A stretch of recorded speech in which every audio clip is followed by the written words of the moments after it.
कुछ नहीं बन पाएगा।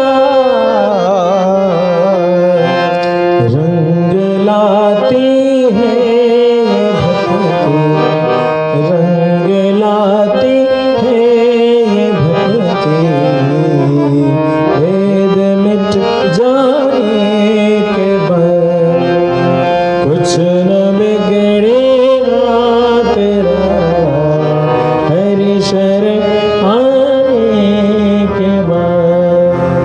फूलों से पूछो कि तुम पे आई है कैसे बहार। फूलों से पूछो कि तुम पे आई है कैसे बहार। खिले हुए फूलों से पूछिए ये बगीचा खिला कैसे है, तो वो जवाब क्या देगा? फूलों से पूछो कि तुम पे आई है कैसे बहार। कब तलक कांटों पे सोया। फूल, गुलाब के फूल के नीचे क्या है? कांटा है। कब तलक कांटों पे सोया, डाल पर आने के बाद कुछ न बिगड़ेगा तेरा, हरि शरण आने के बाद। प्रेम के मंजिल की राहें कष्ट पाते हैं जरूर। प्रेम के मंजिल की राहें कष्ट पाते हैं जरूर। बीज उगता है सदा। ये फूलों के, ये पेड़ों के बीज कहाँ उगते हैं? बीज उगता है सदा, मिट्टी में मिल जाने के बाद कुछ न बिगड़ेगा तेरा, हरि शरण आने के बाद। देख कर काली निशा को ऐ भ्रमर मत हो उदास। देख कर काली निशा को ऐ भ्रमर मत हो उदास। बंद कलियां फिर खिलेंगी, बंद कलियां फिर खिलेंगी, रात ढल जाने के बाद कुछ न बिगड़ेगा तेरा, हरि शरण। प्रेम कर निष्काम निर्मल, ध्यान ले गुरुदेव का। प्रेम कर निष्काम निर्मल, ध्यान ले गुरुदेव का। सूखी बगियां फिर खिलेंगी, सूखी बगियां फिर खिलेंगी, ऋतु बदल जाने के बाद कुछ न बिगड़ेगा तेरा, हरि शरण आने के बाद। प्रेम से वृंदावन बिहारी लाल की जय। श्री अद्यानाथ भगवान की जय। जय जय श्री सीताराम। परम सुंदर, परम कल्याण में, परम आनंद में, अखंड अनंत कोटि ब्रह्मांड विनायक भगवान श्री राघवेंद्र सरकार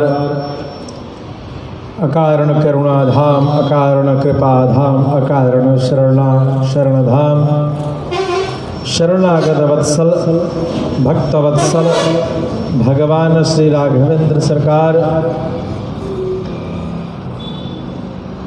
उनकी हम सभी लीलाओं को सुन रहे हैं। भगवत बंधुओं,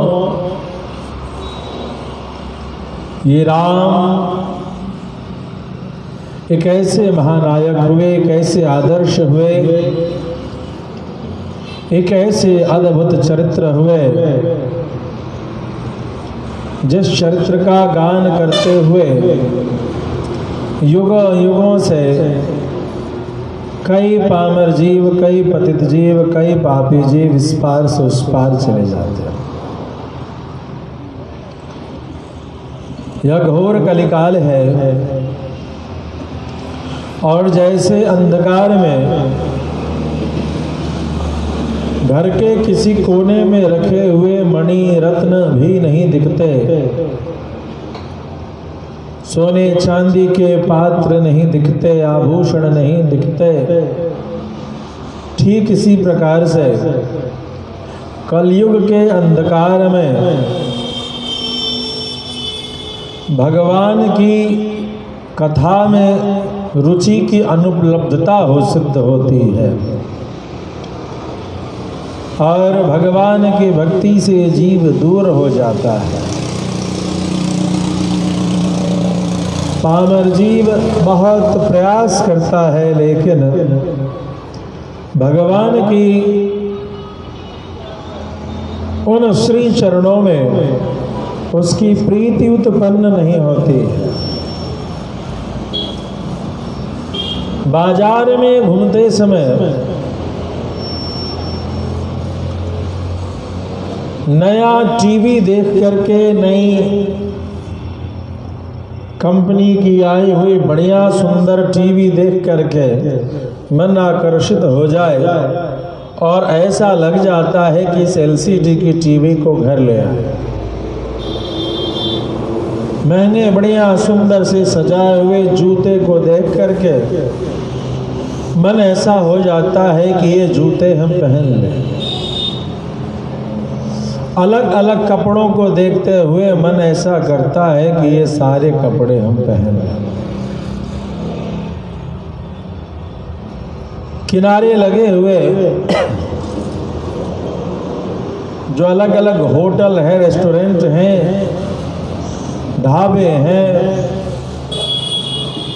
उनको देखते हुए मन करता है कि काश यहाँ बैठते और मन पसंद कुछ भोजन कर लेते।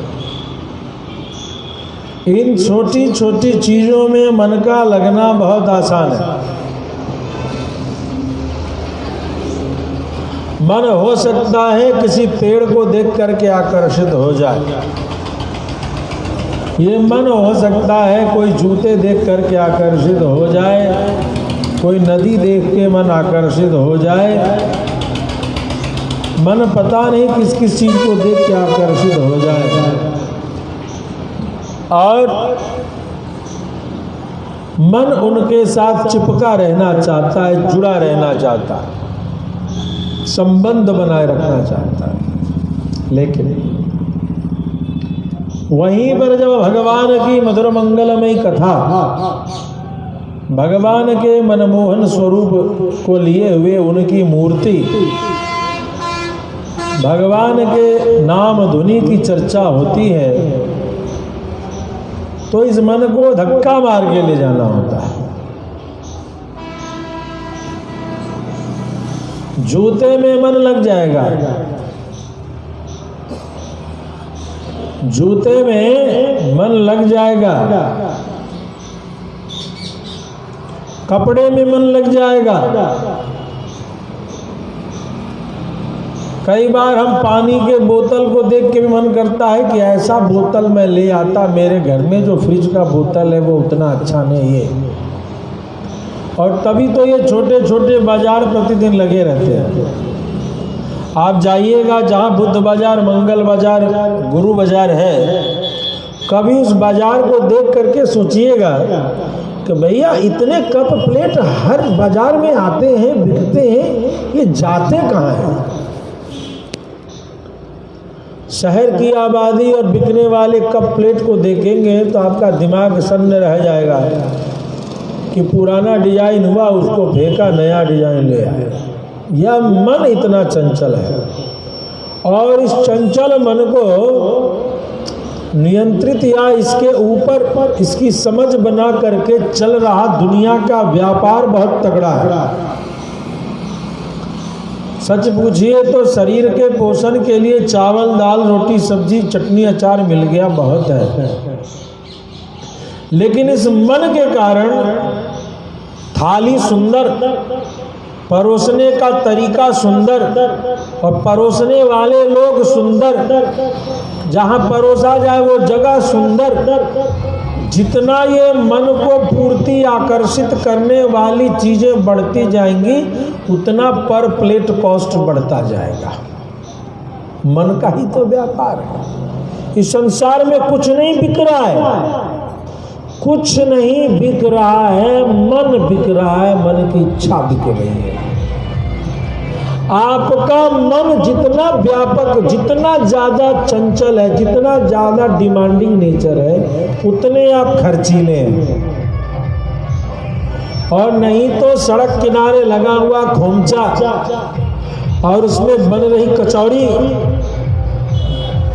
10 रुपए की एक, और किसी 5 स्टार होटल में मिलने वाली कचौड़ी शायद वहाँ मिले भी ना मिले। भाई मैं तो नहीं गया, जो गए हो वो जानते हो, लेकिन सुना है कि वहाँ जो कप का दूध, एक दूध का चाय 200-200, 500-500, 1000-1000 रुपए का मिलता है। सड़क के किनारे 15 रुपए का कप, 10 रुपए का कप, और 5 स्टार होटल में 500 रुपए का, 1000 रुपए का कप। दोनों में अंतर क्या है? ये मन की विचार को खरीदने की ताकत नहीं रखता है। इसने जैसे तैसे आंख नाक मुंह बनाया है और एक छोटा सा, हो सकता बैठने का जगह भी नहीं रखा है, बस आग, केतली और चाय, चीनी, चाय पत्ती खौला दिया, अदरक वदरक कुछ। तो इसकी चाय बिक रही है 15 रुपए में, और वहीं पर उस मन के व्यापार करने वाले लोगों ने टेबल कैसा हो, कुर्सी कैसा हो, पंखा कैसा हो, बिजली कैसा हो, कप का प्याला कैसा हो, चाय परोसने वाला कैसा हो, वो कैसा सजा हो, गेट पर खड़ा आदमी वो चौकीदार का क्या ड्रेस हो। मन को व्यापार करने वाले लोगों ने आपकी मन की इच्छाओं का इतना अध्ययन कर लिया है कि वो वही कप को 1000 रुपए, 500 रुपए करके बेच रहा है। ये मन इतना खतरनाक है। अब इस मन को, जो ये मन है एक कप का 1000 रुपए देने को कह देता है, इसी मन को भगवान की कथा में लाने के लिए धक्का मारना पड़ता है। क्या करना पड़ता है? धक्का मारना पड़ता है। ये जो धक्का मारना पड़ रहा है, यही कली का प्रभाव है। सतयुग में यह मन एक बार लग जाता था तो 10,000 वर्ष तक चिपका रहता था समाधि में। और कलयुग में भगवान की कथा एक बार नहीं 10 बार सुन लीजिए। ऐसा सुने और मन चिपका, और चिपकने के बाद तुरंत जो है गाड़ी में चला गया, तुरंत जो है खाने में चला गया, तुरंत जो है सो कपड़े में चला गया। ये त्यक्ति मननो निर्निग्रहम अचलम, चलम अध्रुवम, ये चंचल है, ये निश्चित नहीं है। तो इस मन को बनाए रखने के लिए क्या करें? इस मन को बनाए रखने के लिए भगवान की मधुर मंगलमयी कथाओं में जरूर लगाएं। जो इसमें इस मन को भगवान की कथा में लगाने से भगवान के प्रति भक्ति सुदृढ़ हो। कल हम लोगों ने सुना कि किस प्रकार से रावण अपने सभासदों से चर्चा कर रहा है। रावण जिसके चलने से धरती डोलती है, आप किसी मोहल्ले में जाएं और आपको पता चला ये सभी पॉकेट मार हैं, सभी चोर हैं, किसी ने कान में बस रख देना ये चोरों का मोहल्ला है सरकार, इसमें एक से एक चोर है। अभी तक आप लटके झटके लेके चल रहे थे, अभी यही मंदिर है, किसी को थोड़ा बहुत पानी पीने इधर उधर जाना होता है, आता है महाराज जी झोला रखता है और चला जाता है। लेकिन उसी को बता दीजिए कि वहाँ चोर रहता है तो झोला रख के जा पाएगा? नहीं जा पाएगा। समाज में सज्जन की सुरक्षा इसीलिए करनी चाहिए कि सज्जन है तो विश्वास है, सज्जन है तो विश्वास है, सुख है, चैन है। इसीलिए सज्जनों की रक्षा कीजिए, सज्जनों का मनोबल बढ़ाते रहिए। दुर्जनों की शिकायत करने से अच्छा है सज्जनों का मनोबल बढ़ाए। तो रावण जो है इतना बड़ा डकैत था, इतना बड़ा लुटेरा था। अब कहिएगा एक जगह लिखता है राक्षस राज रावण, और दूसरी तरफ उसको कह रहे लुटेरा। तो जिससे इसने बैर लिया है,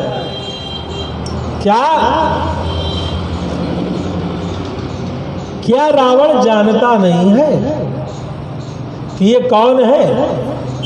रावण जानने की तो बात छोड़िए, रावण ने कई बार आजमा भी लिया है। कुछ प्रसंग ऐसे हैं जो कहते हैं कि रावण जान ही नहीं रहा था, रावण आजमा चुका था। अब आपको एक कथा सुनाते हैं। रावण को जब पता चल गया, क्या पता चला कि मेरा वध इक्ष्वाकु कुल में एक दशरथ नाम होगा और उस दशरथ का एक बेटा होगा और उसमें जो बड़ा बेटा राम होगा वो करेगा। तो रावण ने कहा न रहेगा बांस न बजेगी बांसुरी। राजा रघु के पुत्र अज जो है संध्या कर रहे थे। क्या कर रहे थे? तो पंडित जी इस गांव में ब्राह्मण लोग संध्या करते हैं कि नहीं करते? नहीं करते, खाली निमंत्रण ही मांगते रहते हैं। ब्राह्मण को संध्या जरूर करना चाहिए, गायत्री उपासना जरूर करना चाहिए। भगवान का इतना सुंदर मंदिर है, कम से कम स्नान करके धोख देने तो आना चाहिए। खाली निमंत्रणे भर के लिए ब्राह्मण रह जाते हैं। देखो भैया, यदि ध्यान से देखोगे, अभी वो कह रहे थे एक राम एक रावन्ना, एक क्षत्रिय एक ब्राह्मणा, ऐसे करके कुछ कवित्व। ये ऐसा कवित्व ये तो किसी ने जात पात पे लिख दिया। सच में ये दो ब्राह्मणों की लड़ाई है। एक तरफ ऐसा ब्राह्मण जो दूसरे ब्राह्मण का सम्मान करता है और एक ब्राह्मण ऐसा जो खाली अपने ही पूजवाता है। तो रावण ऐसा ब्राह्मण है जो खुद को पूजवाने में विश्वास करता है कि मेरी पूजा हो। ब्राह्मण तो मैं खुद हूं, मैं क्यों किसी की पूजा करने जाऊं? जो ऐसा ब्राह्मण है उसका रावण समझिए। और जो दूसरे ब्राह्मणों का सम्मान कर रहा है, ध्यान दीजिए, राजा वशिष्ठ श्रृंगी मुनि की चर्चा करते हैं कि उनको बुलाया जाए, उनका सम्मान किया जाए। सुतीक्ष्ण मुनि, शरभंग मुनि, अगस्त्य मुनि, ये सभी ब्राह्मण हैं, लेकिन एक दूसरे ब्राह्मण की प्रशंसा करते हैं, भरद्वाज मुनि।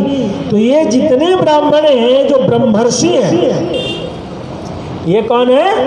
ब्रह्मर्षि है। ये दूसरे ब्राह्मण का सम्मान कर रहे हैं, इसलिए ब्रह्मर्षि है। और जो अपने ही सम्मान भर में डूबा है वो ब्रह्म राक्षस है। दोनों ब्राह्मण है, लेकिन एक ब्रह्मर्षि और एक ब्रह्म राक्षस। तो कुछ ब्राह्मणों की ऐसी चिंता होती है कि बस हम ही भरे हैं जो है, हमारा ही सम्मान करो। तो सियावर रामचंद्र की जय हो। उनको आप ब्रह्म राक्षस समझे, उन्हीं में आप रावण को देखें। तो अब रही बात कि ये जो ब्रह्म राक्षस रावण है, इसने सोचा न रहेगा बांस न बजेगी बांसुरी। चलते हैं, अब अज के पास गए। आज संध्या कर रहे थे। संध्या खाली ब्राह्मण को ही नहीं करना चाहिए, ठाकुरों को भी करना चाहिए, बनिया को भी करना चाहिए। तीनों वर्ण का जनेऊ होता है शादी के समय। करते कि नहीं करते? पहले हमेशा पहले होता था। ये जितने आज के रईस लोग हैं, इनके पास जनेऊ कराने का तो खर्चा ये नहीं, सभी भिखमंगे।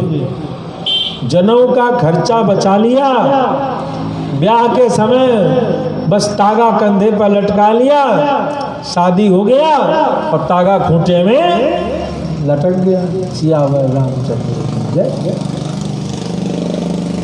अब बातें सुनिए इनसे। मैं बड़ा धर्मात्मा हूँ, मैंने खूब किताबें पढ़ ली हैं, मैंने बहुत सारा। कर्म कैसे है? तो खूंटे पे लटका जनेऊ धीरे धीरे सड़ के पता नहीं कब टूट जाता है, कब झाड़ू में फेंक दिया जाता है। जनेऊ भी नहीं करने पे धारण कर रहे हैं। तो गायत्री जप की तो बात अलग। ब्राह्मण क्षत्रिय वैश्य इन तीनों को जनेऊ होता है और इन तीनों को जनेऊ धारण करना चाहिए। जो आदमी कहेंगे क्या हमसे संभलता नहीं है, तो तुम्हारा ज्ञान कैसा है कि खाली लघु शंका के समय कान पे रखना है? इतना बड़ा एक तागा से बना हुआ जनेऊ इतना भारी है कि तुम कान पे नहीं लगा पाते हो, और बातें इतनी करते हो कि दुनिया में गांव में सबसे बड़ा वकील तुम ही हो ज्ञान के भैया। ऐसे कई मिलते हैं हर गांव में। बातें पूरी रामचरितमानस की करा लीजिए उनसे। पंडित से जो गाल बजा दे गाल बजा के हर व्यास की कई व्यास की छुट्टी उड़ा देते हैं। व्यास बेचारा सोचता है कि मुँह तो ज्यादा तो यानी रामायण पढ़ी है, लेकिन कर्म ऐसे कि एक जनेऊ कंधे पर नहीं है। वाक्य कड़ाही बहुत सुंदर हो, कड़ाही बहुत बड़ी हो और कड़ाही के पेंदी में छेद हो, बताओ कितनी पूड़ियां छनेंगी? तुम्हारे कर्म तो करो। अरे भगवान को भी थोक नहीं दे पा रहे। सूर्य नारायण को भी स्नान करने से पूर्व, अरे एक काल ने 3 काल में कभी तो 1 लोटा जल दो। अतः तो ये जो अपना पैर पुजवाने वाले हैं, ये तो सच पूछो तो रावण से भी गए गुजरे हैं। कोई 3rd क्वालिटी का पैसा हो तो रावण हो। रावण से भी 3rd क्वालिटी है, जो अपने यज्ञोपवीत को नहीं संभाल पाते हैं। ठाकुर भी नहीं है। ठाकुरों ने तो समझ लिया है कि जनेऊ तो बस ब्राह्मणे के कंधे पे ठीक लगता है, बस उन्हीं के माथे पर। और बनिया परिवार तो पता नहीं कहाँ खोया हुआ है। वो तो बस जीवन में बस ब्याह करते समय कंधे पर देखता है, बाकी उसके बाद तो सियावर रामचंद्र की जय। तो आज संध्या कर रहे थे राजा। आज संध्या कर रहे। उसी समय सरजू किनारे संध्या कर रहे हैं और जंगल में ये पहुंच गया कौन? रावण। और इसने जो है हिरणों को दौड़ा के मारना शुरू किया। अब सब हिरणों को मार रहा है, दौड़ा रहा है। आज ध्यान लगाना चाह रहे, ध्यान नहीं लगा पा रहे। कौन शोर मचा रहा है? सैनिकों देखो कौन शोर मचा रहा है। उन्होंने बोला कि एक लुटेरा आया है। कौन आया है? कोई लुटेरा आया है, वही ये धंधा करता है। सुना है एक लुटेरा है जो जगह जगह लूट खसोट का माल ले जाता है। अच्छा, ये जो कुशा की कहानी है, कुशा फेंकने की जो अजयंत के पीछे फेंका है, ये विद्या इक्ष्वाकु कुल का गौरव है। ये राजा अज ने अपने आसन से कुशा निकाला, फूका और फेंक दिया जिधर आवाज आ रही। देखने भी नहीं गए। यहां से जाओ, यहां से करते हुए कुशा को फेंक दिया। और कुशा तो ऐसा हवाई जहाज बना, ये दूसरा लुटेरा नहीं था। ये कौन था? रावण गया था आजमाने के लिए कि देखते हैं यही वो वंश है क्या। उस कुशे ने क्या किया? रावण को लिया दिया, उड़ाते लंका में धड़ाम से पटक दिया। तब से रावण ने सोचा कि मुझे अब उस पार अयोध्या में नहीं जाना है। अब रही बात बचा वो मेघनाद इंद्र पर बल का प्रयोग कर किया। मेघनाद ने पाताल में अपने बल की डंका बजा ली। अब बचा मेघनाद। रावण ने अपना दुख सुनाया राम जी को जब जन्म आया तो सबको पता चल गया। बोले भक्तवत्सल भगवान की। अभी तो इंटरनेट का जमाना है, अभी भी रामलला का मंदिर बना है तो सबको पता चल गया है। पता चला है कि नहीं पता चला है? रामलला मंदिर बनी है तो आपको पता चला है? आप ही को पता नहीं चला है, दुश्मनों को भी पता चला है। राम जी के विरोधियों को भी पता चला है, जो राम को नहीं मानते हैं उनको भी पता चला है, और जो राम को देखना सुनना पसंद नहीं करते हैं उनको भी पता चला है। तो आप तो फूल अक्षत माला लेकर के तैयार हैं, लेकिन वो क्या तैयारी कर रहे होंगे? कुछ तो भी कर रहे होंगे। इसीलिए सुरक्षा की जरूरत पड़ती है, इसीलिए शासन प्रशासन की जरूरत पड़ती है। रावण ने क्या किया? मेघनाथ को प्लानिंग किया, मेघनाथ को भेज दिया, जा बेटा। अब मेघनाथ गया भौरा बन के। क्या बन के? भौरा।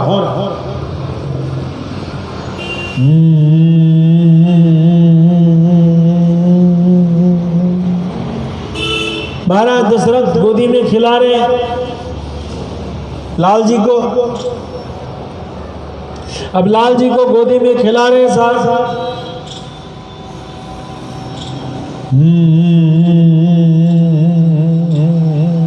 अरे भौरा आ गया। ए भैया भौरा, जाओ जाओ जाओ जाओ जाओ। भौरा जा रहा है। भौरा तो आया आक्रमण करने के लिए। वो भौरा पहुंचा आजमाने के लिए अपनी ताकत। ये भौरा कौन है? मेघनाथ। कथा आती है, संतों ने सुनाया कि वो भौरा चला जाता है राम जी के हाथ में काटने के लिए। क्या करने के लिए? काटने के लिए। राम जी ने सोचा धीरे से प्यारी सी मुट्ठी बंद कर ली।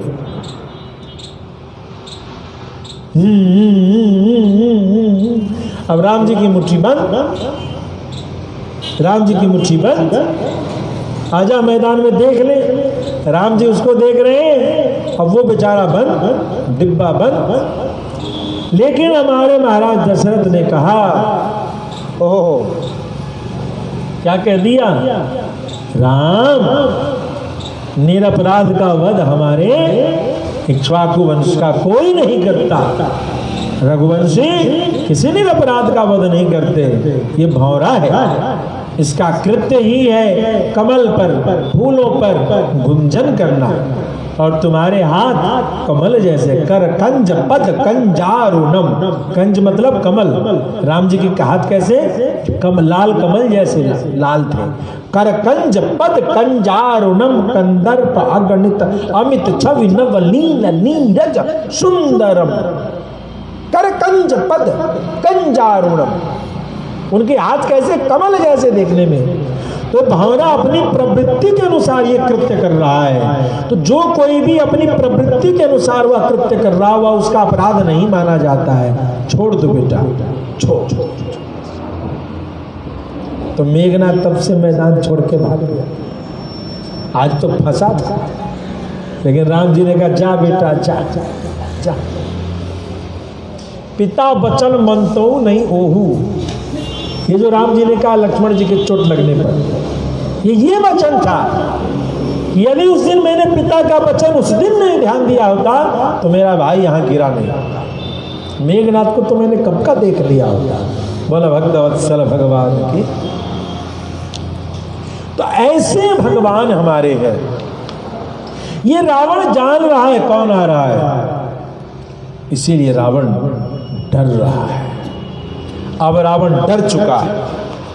अब रावण डर चुका है क्योंकि उसके कानों में आवाज आ चुकी है कि राम आ गए, दंडकारण्य आ गए। अच्छा, फिर एक आजमाया। ये अयोध्या नहीं है, ये मेरा दंडकारण्य है। मैं इसमें रहता हूँ, मेरे सिपाही रहते हैं। वहां आजमा के देखा, अरे क्या रामदूत लंका आकर के चला गया और पूरी लंका को धूम धूम करके राख करके जा चुका है। अब रावण थर थर कांप चुका है भीतर से। लेकिन एक देहाती कहावत है, आपके यहां भी होगी, रस्सी जल गई ऐंठन नहीं गया। रस्सी जल गई, उसका ऐंठ जो है, जो करके जो उसमें लिपटने की जो होती है वो नहीं जाता। आप कभी रस्सी को, नारियल की रस्सी को जला दो, जल जाएगी, उसकी राख में भी वो लिपटन दिखेगा, लिपटा हुआ ऐंठ दिखेगा। वही स्थिति था रावण का। रावण जान चुका है कौन आ चुका है, रावण जान चुका है अब आगे क्या होने वाला है, लेकिन कैसे अहंकारी वो हाथ सर झुकाएगा, सारी बर्बादी को जान चुका है। तो उसने सभासदों को बुलाया और सबको कहा कि सुनो, सभी लोग सावधान हो जाओ। और सभी लोग सावधान होकर के भगवान की बलि भक्तवत्सल भगवान की, सभी लोग सावधान होकर के लंका की रक्षा करो। सभी जगह नियुक्तिकरण होने लगा, पूरब द्वार पे कौन जाएगा, पश्चिम द्वार पे कौन जाएगा, उत्तर द्वार पे कौन जाएगा, दक्षिण द्वार पे कौन जाएगा, सारी तैयारी होने लगी, गुप्तचरों को तैनाती होने लगी। और तत्पश्चात उन्होंने, एक रावण ने कहा कि सुनो मेरी बात, एक चर्चा है जो मैं आपसे पहले करना चाहता था लेकिन मैंने आपसे नहीं किया। और वो चर्चा ये है कि मैं, एक बार की बात है, मैं दंडकारण्य में गया जहां पर रक्षो विश्चरितो देशादानीता जनकात्मजा, मैं दूसरे के घर नहीं गया था, मैं दंडकारण्य जंगल में गया था। और जंगल में मैंने देखा जनक दुलारी सीता है, मैं उनको हर कल के लिए आया, मैंने उनको अनमोल रत्न जान करके मैंने उनको हरा है। और रावण उनके अंगों की प्रशंसा जब करता है तो सबसे पहले उनके चरणों की प्रशंसा करता है। और क्या कहता है कि सुलोहित तलौ चक्षणौ चरणौ सुप्रतिष्ठितौ दृष्ट्वा ताम्र नखौ तस्या दीप्यते में शरीरजः। मैंने उनके लाल तलवे को देखा है, लाल रंग के तलवे को मैंने देखा है, दोनों पैर उनके सुंदर हैं, चिकने हैं और देखने में सुंदर हैं। इतना ही नहीं, उनके नख जो हैं वो अद्भुत कांति रखते हैं। उन चरणों को देख करके दृष्ट्वा ताम्र नखौ तस्या दीप्यते में शरीरजा, मेरी अग्नि जल पड़ी, मेरी कामाग्नि मुझे संतप्त करती है। अर्थात यही राक्षसी प्रवृत्ति है। दर्शन तो चरणों के हो रहे, लेकिन उसमें दोष वृत्ति देखने से ऐसा भाव हो रहा, अन्यथा उन्हीं माता के चरणों को पूज करके त्रिजटा धन्य धन्य हो रही, उन्हीं माता के चरणों को पूज करके भरत जी धन्य धन्य हो रहे, उन्हीं माता के चरणों को पूज करके हम सभी आज इस कली काल में उद्धार की प्राप्ति कर रहे हैं। सच पूछिए तो रहस्य कहता है कि राम जी की कृपा से किसी का उद्धार नहीं होता, क्योंकि हम सभी कहीं न कहीं दोष से युक्त हैं। उन दोषों को तो माता ही स्नेह से दूर करते हैं। और राम जी से कहते हैं क्या कीजिएगा, संसार का भ्रमित जीव है, कुछ न कुछ तो दोष सब में रहेगा। और यह कह करके ममत्व के कारण श्री जानकी जी जिसको स्वीकार करती हैं, उन सभी जीवों का भगवान उद्धार करते चले जाते हैं।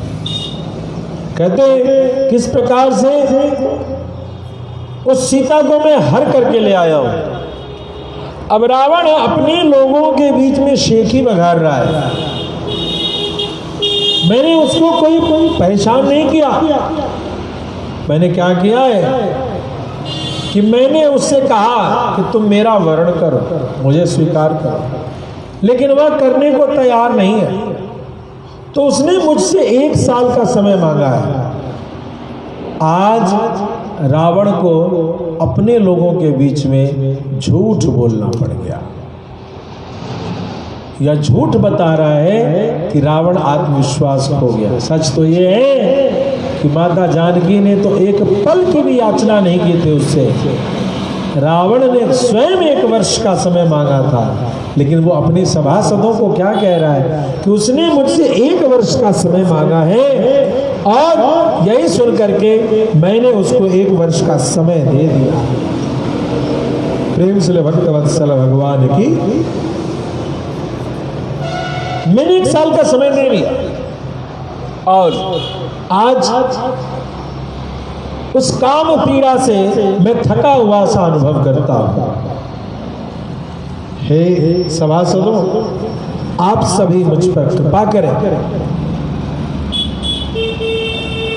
इस तरीके की चर्चा करते हुए वो कहते हैं कि मैं आपसे एक सलाह करने आया हूं कि उनका दूत एक आया है, जिस दूत ने ऐसी घटना कर दी है कि पूरी नगरी उस दूत की चर्चा करते हुए सशंकित है। कोई भी कार्य अकेले नहीं करना चाहिए, इसलिए मैं आप सबसे अपना शुभचिंतक जान के विचार लेना चाह रहा हूं कि आखिर किया क्या जाए। थोड़ा विचार दीजिए, क्योंकि मैं जो देख रहा हूं, नहीं शक्ति प्रपश्यामि जगत्यन्यस्य कस्यचित् सागरं वानरैः तीर्त्वा निश्चयेन जयो मम। मैं इस जगत में राम के सिवा वानरों के साथ किसी और में ऐसी शक्ति नहीं देखता हूं जो इस पार आ जाए। अतः निश्चित यह है कि मेरी ही जीत होगी। ध्यान दीजिएगा, नहीं शक्ति प्रपश्यामि जगति अन्यस्य कस्यचित्, राम के सिवा किसी और को सागरम वानरैः तीर्त्वा, बंदरों के साथ इस पार आने में मैं सामर्थ्य नहीं दिखता हूं। मतलब कि बंदर तो इस पार आ ही जाएंगे, एक बंदर आ गया है और राम भी आ जाएंगे। ये रावण के मन में आ चुका है कि अब राम को, क्योंकि वो हनुमान जी का ताकत देख चुका है, मैं कंधे पे बैठाएगा, इस पर ले आएगा।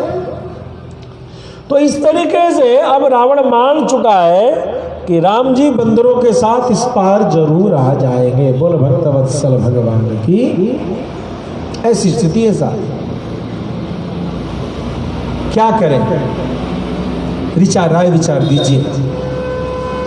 कुंभकर्ण कहते हैं, कुंभकर्ण उस सभा में था, कुंभकर्ण जो है उस सभा में था। रावण ने कहा कि मैंने सोचा था कि ये चर्चा आप सभी को करूं, लेकिन मेरा भाई तो 6 महीने सोता है, इसीलिए मैं ये मीटिंग नहीं कर सका। तो मुझे क्षमा कीजिए, आप लोग इस पर ध्यान न दीजिए। मैं चर्चा में था कि मेरा भाई जगेगा तो मैं उसके सामने मीटिंग करूंगा कि मैंने सीता को हर लिया है। अब आगे क्या करना है सो बताए। कुंभकर्ण कहता है, भैया एक बहुत ही अद्भुत कथा यहां है जो कुंभकर्ण ने कहा है कि सुनो, कि जब एक बार तुमने सीता को राम लक्ष्मण से लेकर के जब अपहरण करके चले आए हो, तो उसको रखेंगे कहां, ये तुमने पहले क्यों नहीं विचारा? पहले विचार करके तब इस काम को करते। बिना विचारे जो करे सो पाछे कुछ। आतुर काम शैतान के, तुमने ये क्या कर दिया? और यहाँ एक अद्भुत कथा सुनाई है जो शायद आप लोगों ने नहीं सुनी। सकृत समीक्षेव सुनिश्चितम ददा भजेत चित्तम यमुनेव यामुनम। जैसे यमुना जी जब धरती पर उतरने की है, गंगा अवतरण की तो कथा सब जगह है, लेकिन कुंभकर्ण यमुना जी के उतरने की एक कथा कह रहे हैं। यमुना जी के उतरने की कथा सुने नहीं सुने ना? वो छोटे से एक लाइन में कुंभकर्ण उसकी चर्चा कर रहा है। उन्होंने यमुनोत्री पर्वत के कुंड विशेष को अपने जल से परिपूर्ण किया। पृथ्वी पर उतर जाने के बाद उनका वेग जब समुद्र में जाकर शांत हो गया, तब वे फिर उस कुंड को नहीं भर सकती थी।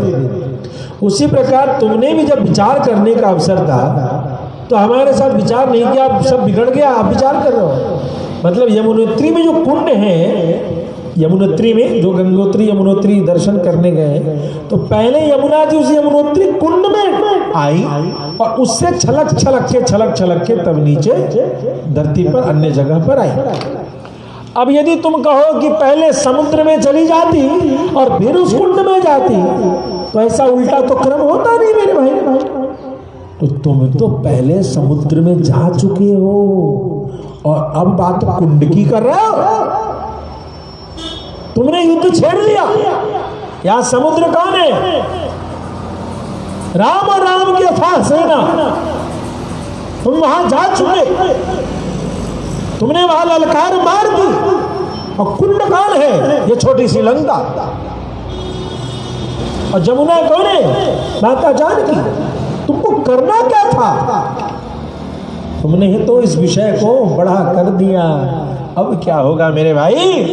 सुनो, जो राजा सब कार्य न्यायपूर्वक करता है, उसकी बुद्धि निश्चयपूर्ण होने के कारण उसे बाद में पछताना नहीं पड़ता। लेकिन तुमने अपने मन की कामना के वशीभूत होकर के, काम के अग्नि में जल करके तुमने बिना सोचे समझे ऐसा जो कृत्य किया है, उसका दुष्परिणाम तुम्हें भोगना पड़ेगा मेरे भाई।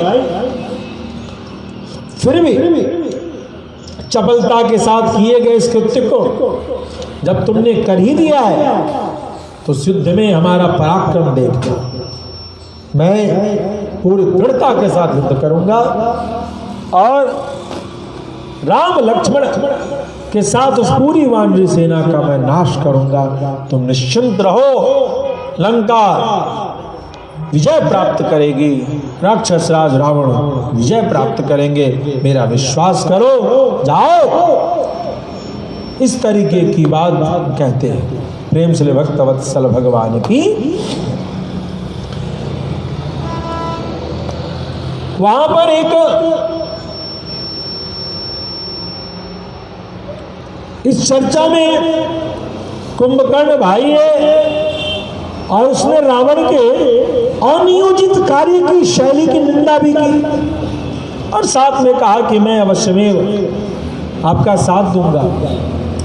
तो ऐसी परिस्थिति में रावण को बड़ा बुरा लगा। अहंकारी आदमी को कोई कह दे कि भैया ये बात तुमने गलत किया, तो बर्दाश्त नहीं कर पाता, वह विचार नहीं कर पाता। विचार करना चाहिए। आज तक जो आपसे प्रेम करता है, यदि उसने प्रेम किया है, टोकने का अधिकार आज परिवार से खत्म होता चला जा रहा है। जानते हैं, पहले ये 30 साल 40 साल के भीतर ये घटना घटी है। भारत का परिवार टूट रहा है और इस 30-40 साल में घर को तोड़ा गया है और इसके पीछे पूरी विदेशी साजिश है। हमारे यहाँ जब पहले का जो समाज था अपना, कोई बेटा किसी के यहाँ चला गया, अरे लाला बैठ जा खा ले, भोजन उसके बच्चे कर रहे थे, उसको बैठाया, खिलाया, पिलाया, विदा किया। गांव के किसी बाबा चाचा ने देख लिया, आंख कड़ा कर दिया, तो लड़का डर जाता था। ऐसा डरता था कि लगता है कि उसके अपने बाबा चाचा ने डांट दिया। पहले गांव के बाबा चाचा से रिश्ता तोड़ा गया। हमारे बच्चे को आप डांटने वाले कौन होते हैं जी? ऐसे तो लोगों ने देखा कि फल्ला का बच्चा जो है बिगड़ रहा है, तो गांव के जो बाबा चाचा थे उन्होंने टोकना बंद कर दिया। अब क्या कहोगे तो इसका बाबा ही पलट के हमको कह देगा, तो वहां से टूटना शुरू। फिर उसके बाद अपना जो चाचा है, उसने यदि कभी डांट दिया तो भाभी उस पर खड़ी हो गई, आप कौन होते हैं मेरे बच्चे को डांटने वाले? हाय रे मेरा बच्चा। तो अपने चाचा से बात कर दी।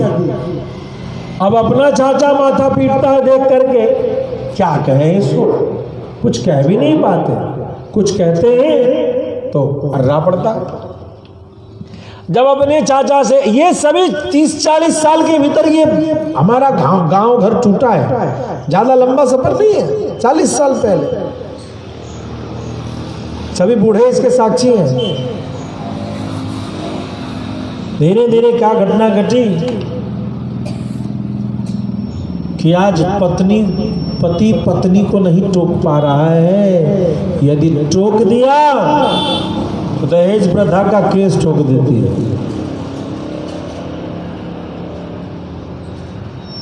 दहेज प्रथा का केस ठोक देती है कि मुझे बहुत टोक रहे हैं। सास कहती है नहीं नहीं कुछ नहीं कहना है।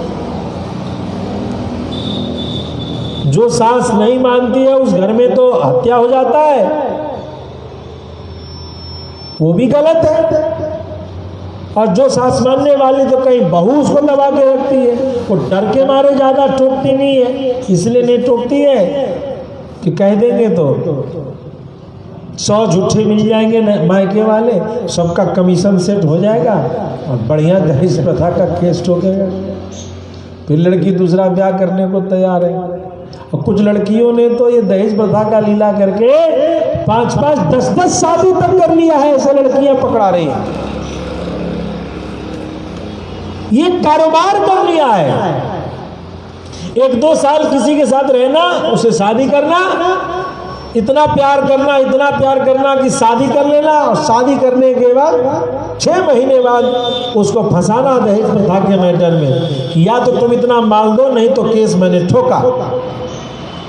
वो बेचारा डर के दिया, तुरंत तलाक लिया, फिर साल भर बाद फिर दूसरा मुर्गा पकड़ी। ऐसे कई लड़कियां पकड़ा रही हैं जिनका धंधा ही यही है, शादी करना, दहेज प्रथा का डर, फिर डाइवोर्स, फिर शादी करना, दहेज प्रथा का डर और डाइवोर्स।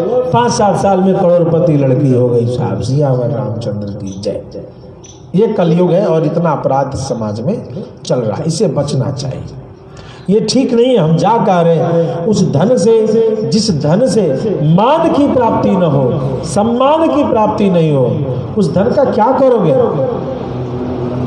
वैश्याएं बहुत धन कमाती है मगर उनका सम्मान नहीं होता है। भिखारी बहुत धन कमा लेता है। कई भिखारियों के मरने के बाद उनके झोपड़ी से माल बहुत मिलता है, मिलता तो है माल, लेकिन सम्मान नहीं मिलता है। और 4 अंगुल की कॉपी दान करने वाले कई महात्माओं की झोली खाली रहती है, लेकिन जय जयकार रहता है, सम्मान उनका मिलता है। तो धन जो मान न दे सके उस धन से बचिए। अपमानित धन मत लीजिए, वो आपको स्वास्थ्य में हानि पहुंचाएगा, परिवार में कलह पैदा करेगा। प्रेम से, सम्मान से जो धन मिले उसी को स्वीकार करें जीवन में। अस्तु। तो यहाँ कहते हैं कि भैया वो जो महापार्श्व है उसने बड़ा विचार किया, विचार करके वह क्या कहता है रावण को, अरे रावण सुनो, भला बताओ, भयानक जंगल में जाकर के कोई मधु ले आए, मधुमक्खियों के छत्ता से भयानक जंगल में जाए जहाँ सांप है, बिच्छू है, इन सब से होता हुआ भी किसी पेड़ पर से मधु को उतार करके ले आए और वह मधु का पान न करे तो उसे मूर्ख ही कहा जाएगा। मतलब तुमने सीता का अपहरण तो कर ही लिया है, उसे अपने पास रख ही चुके हो, तो तुम उसका शील भंग क्यों नहीं करते हो? इतनी राजनीति करने की क्या जरूरत है कमला के सामने? जाओ उसका शील भंग करो, उसका बलात्कार करो। यहां तक की चर्चा ये रावण की सभा में हो रही है। समाज में ऐसी ही चर्चाएं होती हैं। आज भी ये प्रश्न है कि पुरुषों की लड़ाई में स्त्रियों को गाली क्यों दिया जाता है। आज भी ये समाज वही है। ये समाज कहता है बहुत पढ़े लिखे हैं, लेकिन गांव के चौपाटी से लेकर के बड़े बड़े करोड़पति, अरबपति, खरबपति के घरों में की सोच में भी चले जाएंगे वहां तक के भीतर भी जब कहानी को सुनेंगे तो वहां यही पता चलेगा कि कभी कभी औरतों को उपयोग करके घर को बर्बाद किया जाता है, अपमानित किया जाता है। महापार्श्व ने इस घृणित विचार को प्रस्तुत किया है। रावण उदास होकर सुनता है, बोला महापार्श्व आप नहीं जानते मेरे बारे में। मैंने पहले एक अपराध किया है। पुंजिक स्थला नाम की एक अप्सरा है जिसको देख करके मैं आकर्षित हुआ और उसके पीछे मैं दौड़ने लगा। दौड़ते दौड़ते वो भागती रही, छिपती रही, लेकिन मैंने बलपूर्वक उसके आंचल को खींच दिया और उसी रूप में वह रोती हुई ब्रह्मा जी के पास पहुंच गई। ब्रह्मा जी ने उससे जब सारी बात पूछी, जब उन्हें पता चला, तब ब्रह्मा जी ने मुझे श्रापित किया कि रे रावण, आज के बाद तुमने किसी स्त्री पर बल का प्रयोग कर दिया तो तुरंत ही तेरे सिर के सैकड़ों टुकड़े हो जाएंगे। तदा ते शतदा मूर्धा फलिष्यति न संशय, तेरे सिर के 100 टुकड़े हो जाएंगे। और मात्र इसलिए मैं इस तरीके के कृत्य को नहीं कर सकता हूं। आप सभी सभासद ध्यान दें, मैं राम से नहीं डरता। अभी राम बचपना कर रहा है, राम ने मेरे बाणों को नहीं देखा और इसीलिए राम एक धृष्टा करता हुआ इस कृत्य को कर रहा है। जब वन में, जब रण में मेरे बाण चलेंगे, तब राम को कौन बचाएगा? उसकी साथ देने के लिए कौन गंधर्व आएगा, कौन देवता आएगा? जिसने, जो मेरे बल में न जानता हो वही तो मेरे सामने खड़ा हो सकता है। अतः राम अकेला पड़ जाएगा और राम को हार माननी पड़ेगी, मैं निश्चिंत। लेकिन फिर भी सभासदों से विचार करना एक राजा का कर्तव्य होता है, इसीलिए मैं आप सबसे विचार कर रहा हूं। बताइए क्या किया जाए, रणनीति क्या बनाई जाए, युद्ध की नीति क्या बने, किसको कहां पर कैसे क्या किया जाए, गुप्तचर कहां भेजने आवश्यक है, सलाह आप सभी हमें दें। विभीषण ने कहा, स्वामी राजन, आपने अनजाने में श्री राम से बैर कर लिया है और जहां तक मैं जानता हूं, जो मैंने सुना है, उसके आधार पर मैं आपसे निवेदन करूंगा, शीघ्र से शीघ्र आप सीता को लौटा दीजिए, देर मत कीजिए। यही आपके लिए, लंका के लिए और हम सभी राक्षसों के हित के लिए सबसे हितकर विचार होगा। न कुंभकर्णेन्द्र जितौ च राजन तथा महापार्श महोदरौआ निकुंभ कुंभौ च तथाधिकाय स्थातुम समर्था युधिराग अवश्य। जब राम खड़े होंगे तो न कुंभकर्ण, न इंद्रजित, महापाश महोदय, निकुंभ, कुंभ और अतिकाय, कोई भी राक्षस उनके सामने खड़ा नहीं होगा। जितने भी बड़े से बड़े राक्षस आपके पास क्यों न हो, वह आपको राम के सामने खड़ा होता हुआ नहीं दिखाई देगा। जैसा राम का अपरिमित बल हमने देखा है, असीम बल हमने सुना है, उस बल के आधार पर राम युद्ध करने योग्य नहीं है। हम उनसे युद्ध करके कभी विजय प्राप्त नहीं कर पाएंगे। इसलिए मेरा निवेदन है कि आपने अनजाने में उठाए हुए सर्प की भांति जो आपने पकड़ लिया है सीता को, उसको तत्क्षण छोड़ दो और लंका की रक्षा करें। इंद्रजीत कहता है, चाचा, इस पूरी सभा में आपसे बड़ा डरपोक कोई मंत्री है?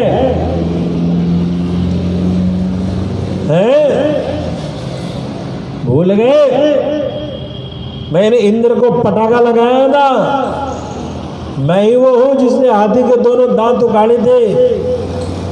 आप क्या राजकुमारों के छोटे छोटे बच्चों की बात इस सभा में करते हैं? वो वनवासी क्या करेंगे? ये छोटे छोटे किसी योद्धा को लेकर के चिंतित मत होइए। स्कूल में बल, वीर, पराक्रम, धैर्य, शौर्य और तेज से रहित सिर्फ आप है। आपसे बड़ा कमजोर, कायर, निस्तेज हमारे कुल में दूसरा कोई नहीं। चाचा जी संभालिए खुद को। विभीषण को ये बात बड़ी बुरी लगी। विभीषण ने कहा तू अभी बालक है, छोटा है, तू कुछ नहीं जानता। सत्य है तुमने कई युद्धों में विजय प्राप्त किया है, लेकिन अनुभव अवस्था के द्वारा प्राप्त होती है। इंद्रजीत तुम्हारी बुद्धि बहुत खोटी है, तुम स्वयं तो मार डालने योग्य ही हो। क्या कहता है? त्वमेव बद्धस्य सुधर्मतिश्च सचाप्य बध्यो स इहानयत्वा। तुम्हारा तो वध हो ही जाना चाहिए, और तुम छोटे हो, तुमको इन सीनियर लोगों के बीच में तुमको लाने वाला कौन है, उसका भी वध कर देना चाहिए। बालम दृढ़म साहसिकम च योद्धा प्रावेशयन मंत्रकृताम समीपम। ये सभासदों की बैठक है, ये उच्च पदास्थ लोगों की बैठक है, इसमें तुम बच्चे को किसने बुलावा किया, उसका भी वध कर देना चाहिए। जाओ उधर खेलो कूदो, उसमें रहना चाहिए तुमको, राजकुमारों की सभा में रहना चाहिए। इस तरीके की डांट इंद्रजीत को लगाई। रावण को विभीषण का यह व्यवहार पसंद नहीं आया। अरे विभीषण वसेत सा सपत्नेन क्रुद्धेनाशि विषयेन च। कोई शत्रु है, कोई गुस्साया हुआ विषैला सांप है, उसके साथ समय गुजार लेना अच्छा है, लेकिन मित्र हो और शत्रु के तरीके से व्यवहार कर रहा हो, उसके साथ एक पल गुजारना उचित नहीं लगता है। शत्रु के साथ समय गुजारना अच्छा है। प्रेम से भक्तवत्सल भगवान की किसी शत्रु के साथ, सर्प के साथ बुरे समय में समय गुजारना अच्छा है, लेकिन जो मित्र होकर शत्रु का काम कर रहा हो, विभीषण तुम्हारे साथ एक पल रहना अनुचित है। रे मूर्ख, हमेशा देखा गया है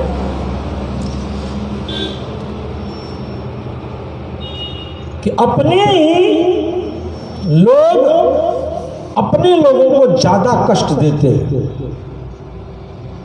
अपने ही जाति के लोग अपने ही जाति के लोगों को ज्यादा कष्ट देते हैं, दूसरा कम देता है।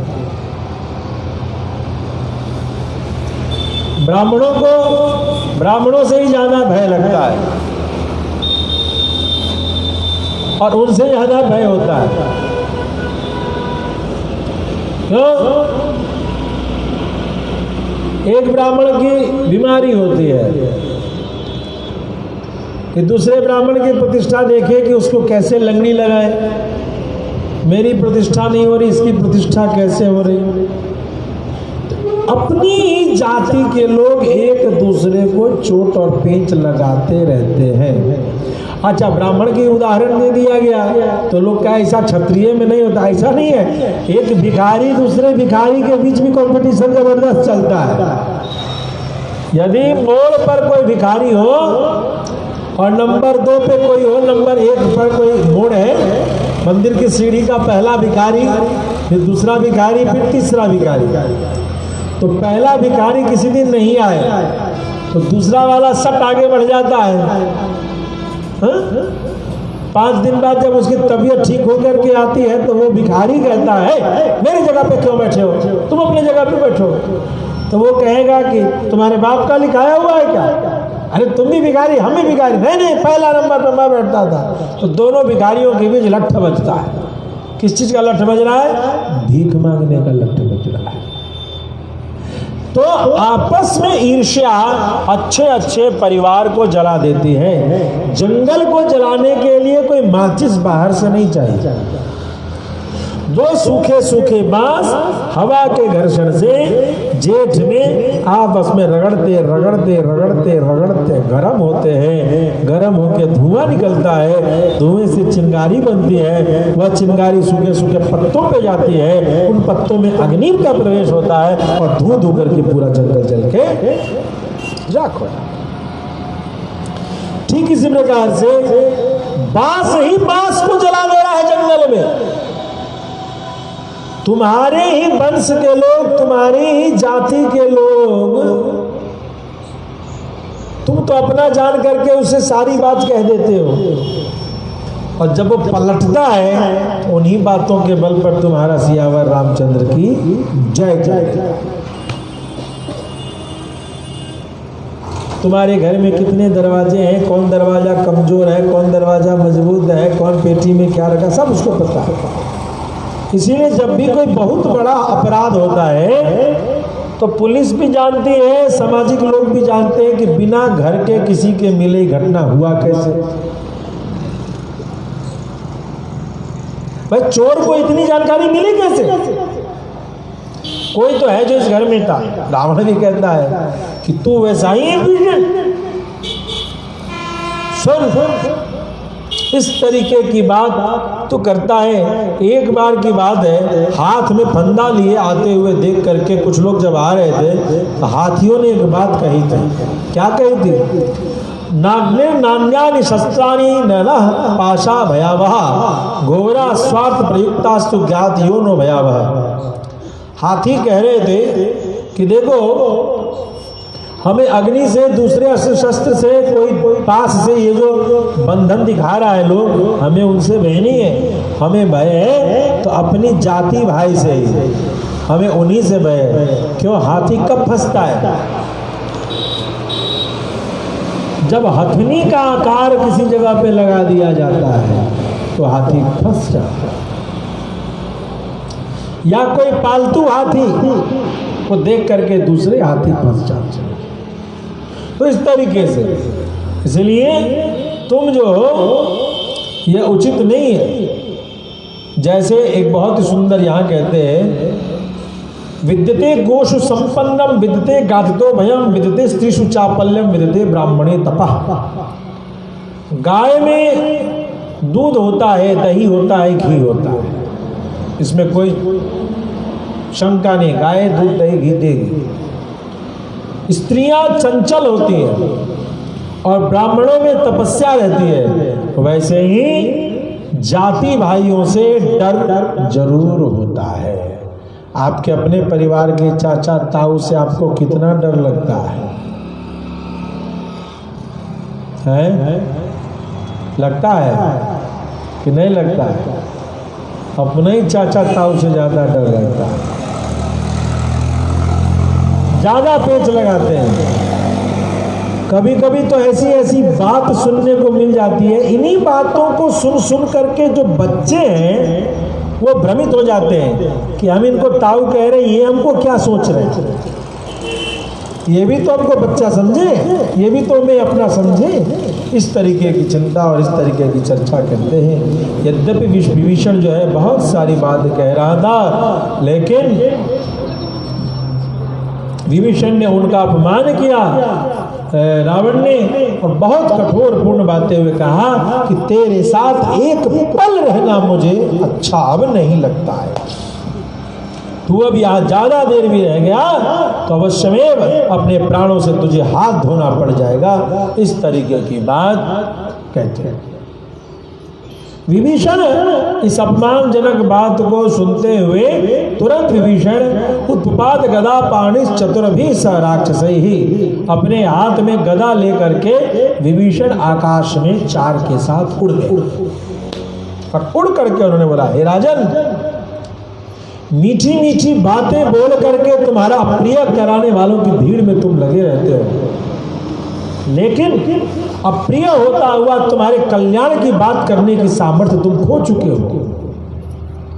यद्यपि तुम मेरे बड़े भाई हो, और इसी प्रेम से कठोर लेकिन हितकर बात मैं तुम्हें कहता रहता हूं कि तुम्हारे यश को कोई दाग न लगे, तुम्हें कोई चोट न पहुंचे, तुम सदैव सही जगह पर रहो, धर्म पर चलो, लेकिन तुम निरंतर मीठी चिकनी चुपड़ी बातों में उलझ करके अपना, अपने कुल का, अपने परिवार का, अपने राष्ट्र का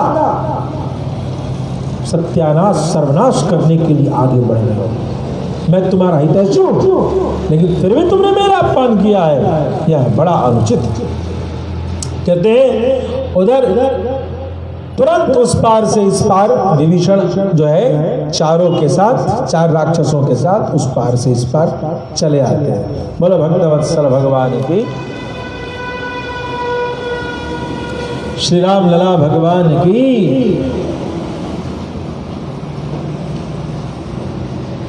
इस पार से उस पार से इस पार चले आए।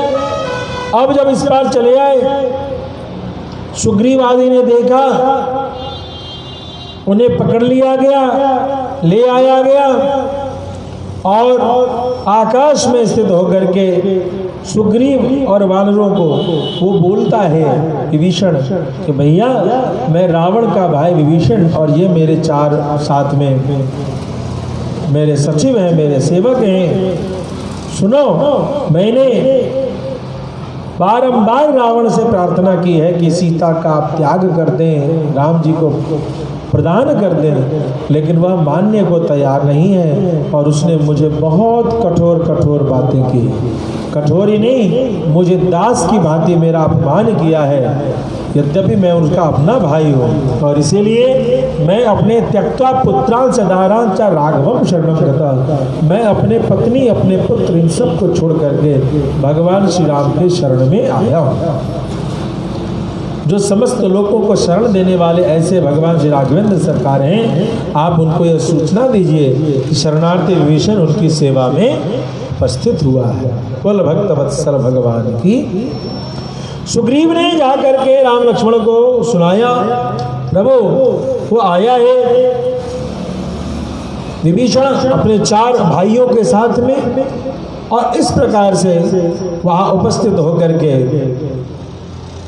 सारी बात बताता है। विभीषण क्या क्या कहना चाहता है, आपकी शरणागति में आया है। भगवान श्री राघवेंद्र सरकार ने कहा कि देखिए विभीषण यहाँ शरणागति मांगने आया है, तो हमें करना क्या चाहिए? ये सब बातें आप थोड़ा सब लोग अपना अपना विचार प्रदान करें, और तत्पश्चात हम लोग किसी निर्णय पर पहुंचे। भगवान श्री राम कोई राजा यद्यपि अपने अनुभव के आधार पे फिर निर्णय लेता है, अपने ज्ञान के आधार पर ही निर्णय लेता है, लेकिन फिर भी सचिवों से उसकी मंत्रणा चलते रहते हैं। इसलिए मंत्रणा चलती है, मंत्रणा चलने से किसी नई युक्ति की भी प्राप्ति हो सकती है। और दूसरी बात, जो ये सचिव हैं, इनके मन में यह विचार निर्माण होता है कि हमारी भी बात राजा सुनते हैं। राजा को अपने सचिव के बौद्धिक बल की भी अनुभूति होती रहती है, वह भी अनुभव करना आवश्यक होता है। मेरे सचिव कैसे कैसे हैं, उनकी सोच क्या है, इस तरीके। अंगद ने कहा विभीषण शत्रु के पास से आया है, इसलिए उस पर विचार जरूर रखना चाहिए, तो शंका करनी चाहिए। शरभ ने कहा कि विभीषण को रख लिया जाए, लेकिन उस पर गुप्तचर बैठा दिया जाए, विभीषण पे गुप्तचर बैठा दिया जाए। जामवान ने कहा वास्तव में सच तो ये है कि ना ये तो आने का समय है, और ना ये जगह ठीक है कि हम किसी को खुद रहने का ठिकाना नहीं, दूसरे को क्या जगह देंगे। ये समय ठीक नहीं है जिस समय विभीषण यहाँ आया है, इसलिए यह विचारना चाहिए। महेंद्र ने कहा है विभीषण रावण का छोटा भाई है, इसलिए सही से विचार करना चाहिए। जब हनुमंत लाल जी महाराज से चर्चा हुई है तो उन्होंने कहा है कि सुनिए प्रभु, विभीषण आश्रय देने के योग्य है या नहीं, यह निर्णय कैसे किया जा सकता है? ये जब तक उसको कोई काम नहीं दिया जाए तब तक हम कैसे मान सकते हैं कि इसमें कितना विवेक है, कितना बल है, कितना बुद्धि है? कुछ काम दे करके इस पर देख लिया जाए कि यह क्या कर सकते हैं, क्या नहीं कर सकते हैं। और विभीषण स्वयं जो है यहाँ शरणागति मांगने आया है, कहीं न कहीं उस पार से ये शंका आ रही है कि वहां पर विद्रोह हो रहा है, तभी तो विभीषण आया। दुष्ट पुरुष कभी भी निश्चंक स्वचित्त नहीं रहता है, लेकिन विभीषण एक मुस्कान के साथ, प्रसन्नता के साथ आपसे मिलकर के बहुत प्रसन्नता दिखा रहा है। वह एक प्रसन्नता की क्षणी की अनुभूति उसके चेहरे को देख करके हो रही है। कोई दुष्ट आदमी इतना प्रसन्न नहीं हो सकता है, और वह छल से युक्त आंखों से युक्त होगा।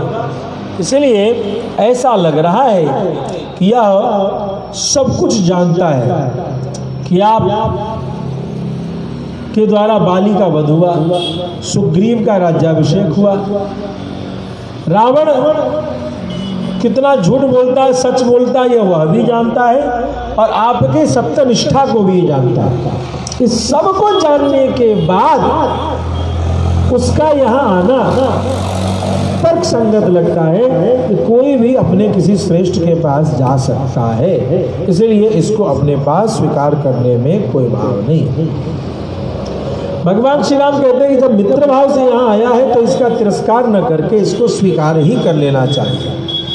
भला जो पुरुष ऐसे संकट में पड़ा हो वो अपने भाई को छोड़ सकता है। सुग्रीव ने कहा कि प्रभु एक बात विचारिए कि जो ईदृशम व्यसनम प्राप्तम भ्रातरम या परित्यजेत, जो अपने बड़े भाई को युद्ध सामने है छोड़ करके आ सकता है, उसका दूसरा ऐसा कौन संबंधी होगा जिसका वो त्याग न कर दे। भाई इस बुरे समय में विभीषण ने अपने भाई रावण का त्याग किया, तो वह आपका त्याग या मेरा त्याग न करे, धोखा न दे, इसकी क्या गारंटी है। इस तरीके से सारे दोष गुण पर विचार चल रहा है। भगवान कहते हैं कि देखो, हर राजा के दो छेद होते हैं, दो दोष होते हैं। एक तो उसका अपना कोई, और दूसरा पड़ोसी देश का राजा। इस दो से हर राजा को खतरा होता है। यह जो विभीषण है या रावण का ही छोटा भाई है, इसलिए हो सकता है ये वही छिद्र हो जिसके माध्यम से हम लंका पर विजय आसानी से प्राप्त कर सकते हैं। इसलिए इस पर विचार करना चाहिए। सुनो, यह जो शरणागति के भाव से यहाँ आया है, इससे मालूम हो रहा है कि राक्षसों में एक दूसरे के प्रति भय का निर्माण होना प्रारंभ हो गया। इसी कारण इनमें परस्पर फूट हो गई है, और जब फूट हो गई है तो अवश्य में भी यहाँ विवाद होगा, कलह होगा, और इन पर विजय प्राप्त करना आसान होगा। इसलिए इस समय पर हमें जो है इनको स्वीकार कर ही लेना चाहिए। बहुत सुंदर यहाँ पर एक प्रसिद्ध बात या कहें तो रहस्य की बात भगवान श्री राम कहते हैं, न सर्वे भ्रातरस्ताता भवन्ति भरतो बभा। सारे भाई भरत नहीं हो जाएंगे, सारे भाई भरत नहीं हो जाएंगे। मद विदा वा पितु पुत्रा सुहृदो वा भवद विदा, और न सारे पुत्र राम हो जाएंगे। हे सुग्रीव, सारे मित्र सुग्रीव भी नहीं होंगे। मतलब कि दोष और गुण तो लगा ही रहेगा। इस तरीके की बातों को भगवान कह करके विभीषण को अपने भीतर मिला लेने की बात कहते हैं। प्रेम से भक्त वत्सल भगवान की। भगवान श्री राम के पास वो विभीषण आता है, उनके चरणों को प्रणाम करता है, और तब भगवान श्री राम पूछते हैं, बता विभीषण, रावण कैसा है, उसके बल पराक्रम के बारे में बताओ। रावण के प्रहस्त, कुंभकर्ण, मेघनाद, इन सब के बारे में और प्रबल योद्धाओं के बारे में विभीषण अपनी सारी बात बताते हैं। इन बातों को बताने पर विभीषण को भगवान श्री राम कहते हैं, हे विभीषण, तुमने जो युद्ध की बातें बताई हैं, सामरिक दृष्टि से जो बातें बताई हैं, ये सभी बातें मुझे पहले से ज्ञान है। कैसे? हनुमान जी ने बता दिया है। किसने बताया? हमारा दूत उन सारी बातों को लेकर के आ चुका है जो तुम बता रहे हो, तो ये कोई नई बात नहीं। खैर सुनो, मैं तुम्हें एक बात बताता हूं। वो जो रावण है, जो अपने आप को इतना बलशाली समझता है, बल के गौरव में डूबा हुआ है, मैं उस रावण को पुत्रों सहित मार करके तुम्हें लंका का राजा बनाऊंगा। इसमें तनिक भी कोई चर्चा, कोई चिंता नहीं है।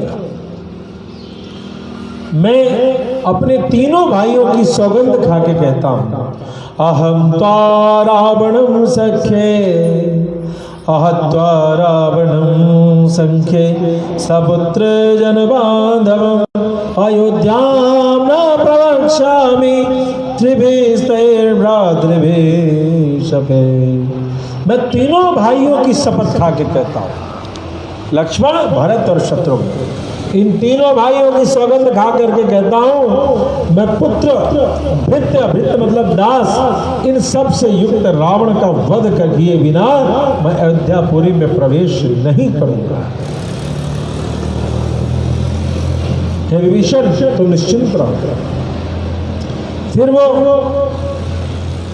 लखन लाल जी की ओर देखते हैं। हे लखन जी, समुद्र से जल लाइए। तेन चैम महाप्राज्ञम् अभिषिञ्च विभीषणं राजानं रक्षसां क्षिप्रं प्रसन्ने वैमानद। जल लाओ, मैं तिलक करके अभी इसी समुद्र के जल से लंका का राजा विभीषण को बना दूंगा। बोलो भक्तवत्सल भगवान के।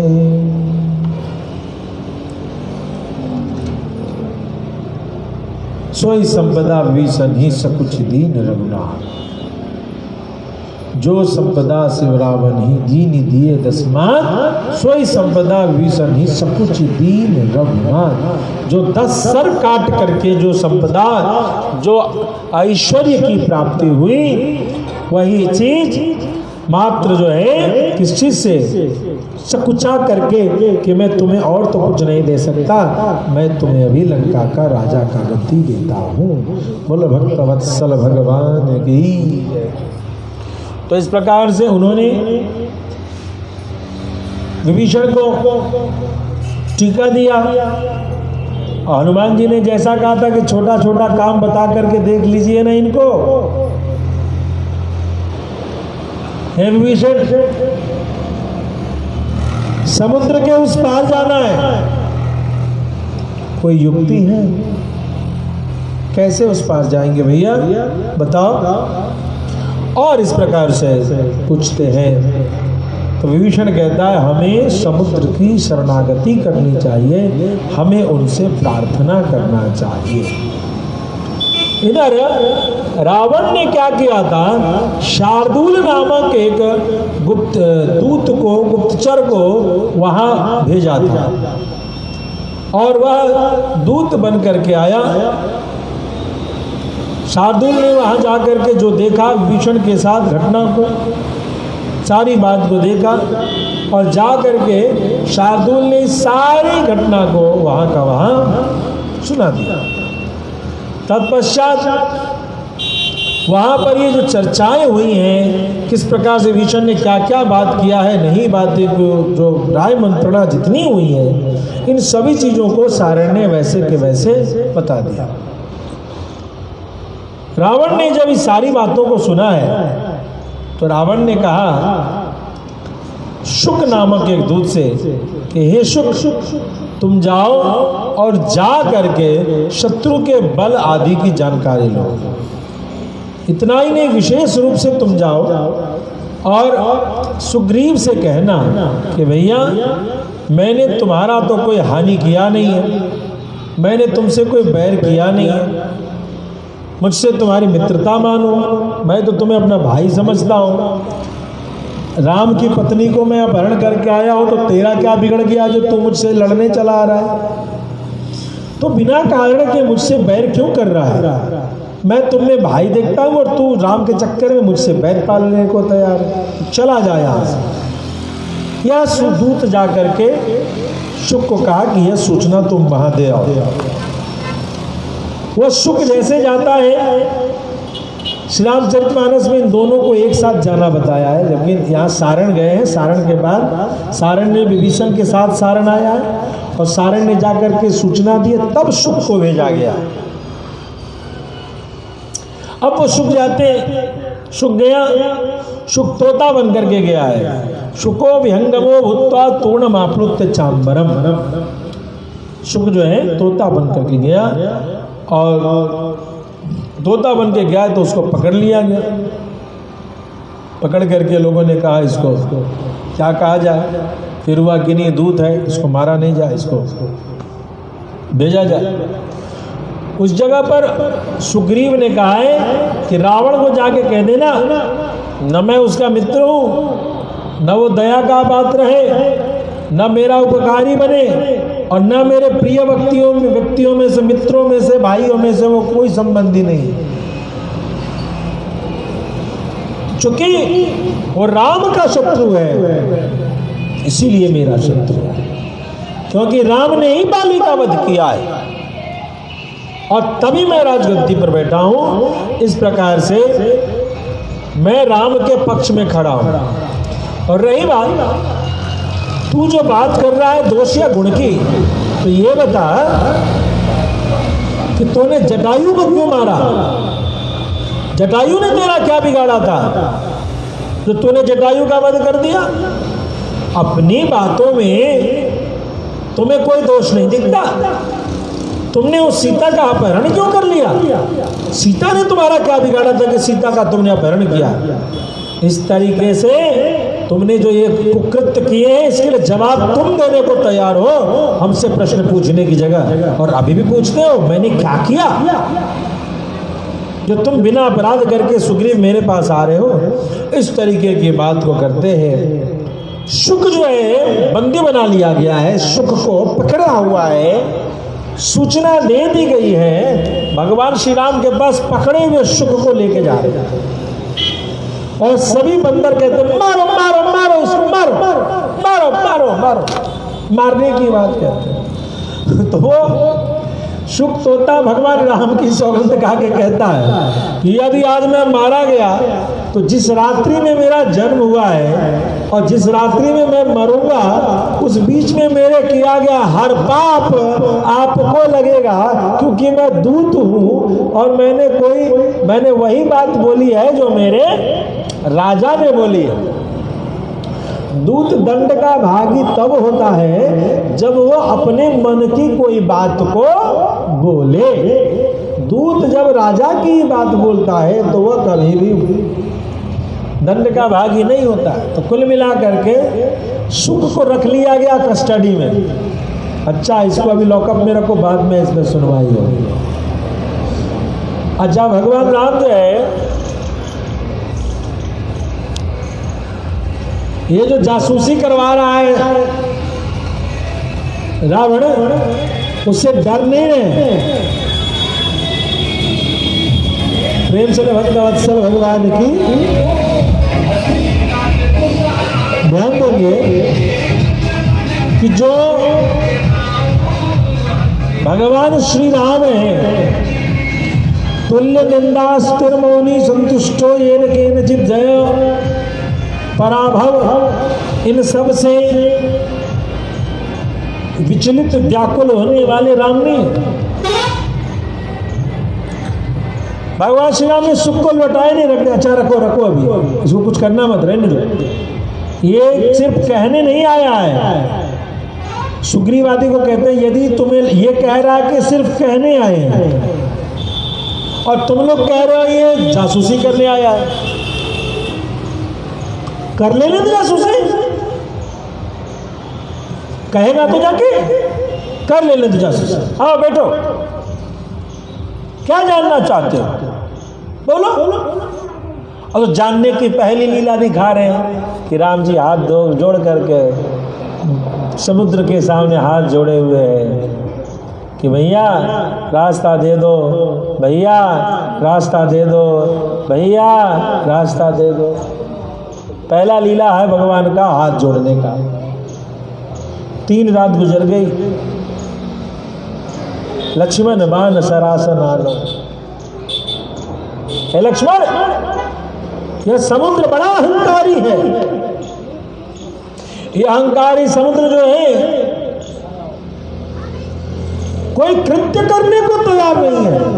हम हाथ जोड़ रहे हैं, हम प्रार्थना कर रहे हैं, हम निवेदन कर रहे हैं कि हमें मार्ग दिया जाए, मगर यह देने को तैयार नहीं।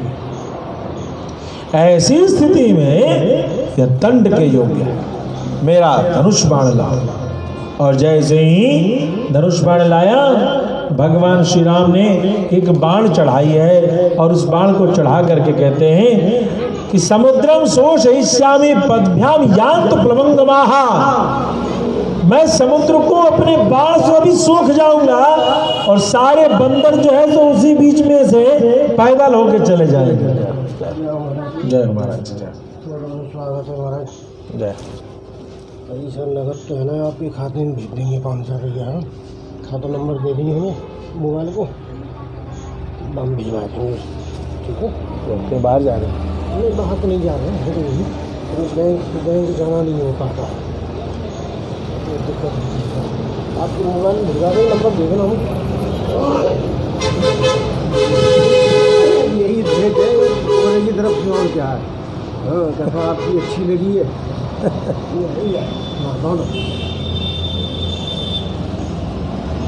बाएं ना काम कर रही है, बाएं काम नहीं कर रही।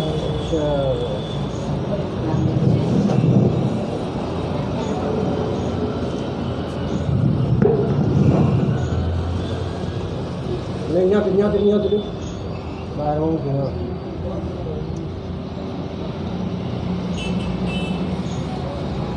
जैसे बनेगा महाराज, बहुत बड़ी बूढ़े आदमी आयो बांध लो। हाँ, जय हो श्री राम लला भगवान की। स्वीकार कर ले रही है। और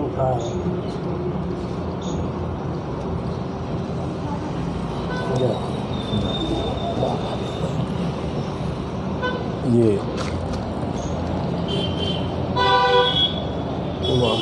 नंबर है, QR कोड है। अच्छा, ये वाला? हाँ, इसी पे पहुंच जाएगा ना? तो हाँ, ये नंबर है। हाँ, दोनों। ठीक। जय हो व्यास जी महाराज की जय हो। तो भगवान श्री राम ने उसी समय बाण लिया और चढ़ा के कह रहे हैं समुद्रम शोषयिष्यामि पद्भ्याम यान्त प्लवंगमाहा। मैं इस बाण से समुद्र को अभी सोख जाऊंगा और सारे बंदर जो है सो बीच में से जाएंगे। बल भक्त वत्सल भगवान की। अब ये स्थिति हुई साहब, एक बाण तो भगवान ने ऐसे हंसते खेलते चला दिया है और वह बाण उस समुद्र में चला गया बिना किसी संकल्प के। एक उदाहरण फेंक दिया समुद्र में। उस बाण मात्र के गिरते ही समुद्र में हड़कंप मच गया। समुद्र में रहने वाले सारे जीव जंतु, सर्प आदि, मकर आदि सभी जो है थर थर थर थर कांपने लगे। और दूसरा बाण जब भगवान ने चढ़ाने की अब चेष्टा की कि अभी भी नहीं सुना समुद्र, तो कहते हैं गुरुपतंचा चढ़ाई, बाण चढ़ाया और ब्रह्मास्त्र अभिमंत्रित करना प्रारंभ कर दिया। तब तो लखनलाल जी उठ गए, भैया रुकिए रुकिए रुकिए, बाण मत छोड़िए। लखनलाल जी एतद् विना विह्युदयस्तवाद्य सौमित्रोत्पत्त विनिश्वसंतम मामेति चक्ता धनुराल लंबे। धनुष पकड़ लिया, बाण पकड़ लिया। भैया रुकिए, क्या कर रहे हैं आप? समुद्र को सूख जाएंगे। उनके इस मानसिक संकल्प को देखते हुए लक्ष्मण जी डर गए और उन्होंने रोका है। तभी जो है समुद्र आता है और समुद्र जो है तो भगवान श्री राम के समक्ष मूर्तिमान होकर के उपस्थित हो जाता है। बोल राम लला भगवान की। अब तो धनुष चढ़ा हुआ है, बाण चढ़ी हुई है, धनुष चढ़ा हुआ है और समुद्र कहता है मुझ पर क्षमा करें, मुझ पर कृपा करें, मैं क्या करूं? मैं जड़ हूं। अपनी प्रवृत्ति के अनुसार जिस जोनी में जो जन्म होता है उसके अनुसार कोई कृत्य करे तो वह उसका अपराध नहीं है, उसका अपराध वो नहीं है। उससे विपरीत कृत्य ही उसका अपराध है। सुधर्मे निधनम श्रेय। अपने जन्मानुसार धर्म को करना ही श्रेयस्कर है, इससे इतर करना दोष गुण से युक्त हो सकता है। बोलिए भक्तवत्सल भगवान की। कौआ क्या करता है? काय काय। कौआ काय काय करेगा तो ठीक लगेगा। यदि वही कौआ कोयल की तरीके से करेगा तो आपको शंका हो जाएगी, ये कैसे हो गया? अचरज में पड़ जाएंगे। कोयल कुहू करती है लेकिन वही काय काय काय करने लगेगी तो आप क्या करेंगे? अरे ये कैसा कोयल है, काय काय क्या करता है ना? तो जो जिस योनि में है तदनुसार कृत्य करता है। और इस प्रकार से समुद्र जो है लाल रंग के फूलों की माला, लाल कपड़ा धारण किए हुए भगवान के समक्ष आकर के क्षमा मांगता है। और ने कहा स्वामी मैं आपसे दूसरा उपाय बताऊंगा, आप किसी दूसरे उत्तम उपाय से आप इस पार से उस पार जाएं, इस बाण का प्रयोग आप न करें, मैं आपसे प्रार्थना करता हूं। भगवान ने कहा क्या करो? प्रत्यंचा चढ़ गया। हालांकि उत्तर दिशा में, मेरे समुद्र तट पर उत्तर दिशा में आभीरण जाति के बहुत से मनुष्य रहते हैं जो बड़े भयानक हैं, उनका नाश इससे आप करते हैं। भगवान श्री राम ने वह बाण उस दिशा में छोड़ा। ध्यान देंगे जहां पर वो बाण गिरा, ये उत्तर दिशा का कौन सा इलाका है? वो बाण कहां गिरा? देखिए भूगोल कितना तगड़ा है, भूगोल कितना तगड़ा है। भगवान श्री राम धनुषकोटि में, धनुषकोटि रामेश्वरम, और वहां समुद्र कह रहा है कि उत्तर दिशा में मेरे राक्षस रहते हैं, वहां भेजिए। बाण वहां गया है और उस जगह जो बन रहा है आज भी वहां वो जगह है। वो जगह क्या है कि भगवान श्री राम ने जहां भेजा है उस जगह पर क्या किया कि उस बाण को गिरा करके वहां एक तालाब पोखरा के भीतर सारे पानी को सोख दिया। समुद्र का सारा पानी उसके भीतर चला गया। बोले भक्तवत्सल भगवान की। कहां चला गया? कुंड के भीतर चला गया, ऊपर पानी नहीं रहा और उस जगह का नाम हो गया मरुभूमि। क्या हो गया? मरुभूमि के नीचे का पानी खारा होता है। सालासर गए? सालासर बालाजी, सालासर बालाजी, नीचे का पानी कैसा है? वहां लगेगा एक गिलास में 3 चम्मच मिलाया हुआ नमक है खूब। तो समुद्र देख गया कहां चला गया। अब बताइए, अब भी लोग नहीं मान रहे। मरुभूमि, और भगवान ने उस मरुभूमि को मरुभूमि बना के वरदान भी दिया, यानी उन सभी राक्षसों का वध भी हुआ, समुद्र भी वहां से खत्म हुआ और नीचे मरुभूमि भी बनी। वो ऊपर मरुभूमि बनी, समुद्र खारा पानी भी बना। इतना ही नहीं, वहां एक और वरदान दिया, जो वरदान आज भी आप देखिएगा। पशव्यश्च चाल्परोगश्च फल मूल रसायुतः बहु स्नेहो बहु क्षीर सुगंधि सुगंधिर विविध औषधि। इस भूमि में मूल रस से संपन्न होगी, या घी आदि चिकने पदार्थ अधिक सुलभ होंगे, दूध की भी बहुतायत होगी, यहाँ सुगंध रहेगी और अनेक प्रकार की औषधियां होंगी। यहाँ पर आपको इस क्षेत्र में पश्चिम में, यहाँ से आप गुजरात तक चले जाइए। गिर गाय कहाँ की? गुजरात की है। ऐसी गुजरात की गिर गाय होती है, गिर जंगल की, जो गाय समझ लीजिए उसके बारे में उसकी महिमा है कि उसके दूध में सोना निकलता है। पश्चिम की गायें बहुत स्वस्थ हैं। गुजरात की गिर गाय बहुत कीमती होती है, उसके स्वर्ण की प्राप्ति उसके दूध में होती है। जो दूध गाय के बारे में अध्ययन करते रहते उनको पता है ये बात। और एक एक गाय खूब दूध देती है। तो इस तरीके की बात आज भी देखने को मिल रही है। प्रेम से भक्त वत्सल भगवान की। तो ये क्या था? ये क्षेत्र जो है मरुभूमि कहलाया। तब समुद्र ने उन्हें कहा कि प्रभु, अच्छा एक और इसका प्रमाण बताएं। एक और प्रमाण बताते हैं। ये जो हिंदू नाम पड़ा है, क्या नाम पड़ा है? हिंदू। हिंदू नाम पड़ा है, सिंधु से बना है हिंदू। सिंधु से बना हिंदू। स बना ह, स बना ह। बड़ा सुंदर भी उद्भट विद्वान उत्तर भारत में परम पूज्य विद्या भास्कर जी ने अभी एक सभा में कहा कि कैसे आदि मनु बना आदम और शतरूपा बनी हव्वा। इस्लाम में जो प्रथम मानव है उसका नाम आदम और जो प्रथम महिला का नाम है हव्वा। तो स का ह बनना शतरूपा, हतरूपा। और कैसे कैसे उसमें परिवर्तन होते होते शतरूपा बन गया हव्वा। इस तरीके का अद्भुत व्युत्पत्ति करके उन्होंने प्रमाणित किया है। बड़े उद्भट विद्वान हैं विद्या भास्कर जी, उनके द्वारा ये बहुत सुंदर विश्लेषण आया। और देखिए घटना सामने भी ये घटना है, आप जानते हैं। ये तो बात भैया उन्होंने कहा, गाल बजाया, ऐसे करके हम लोग हिला देते हैं, बातों को खत्म कर देते हैं। लेकिन नहीं, सिंधु से बना हिंदू। सिंधु से बना हिंदू। सिंधु बोलने नहीं आया तो लोगों ने कह दिया हिंदू।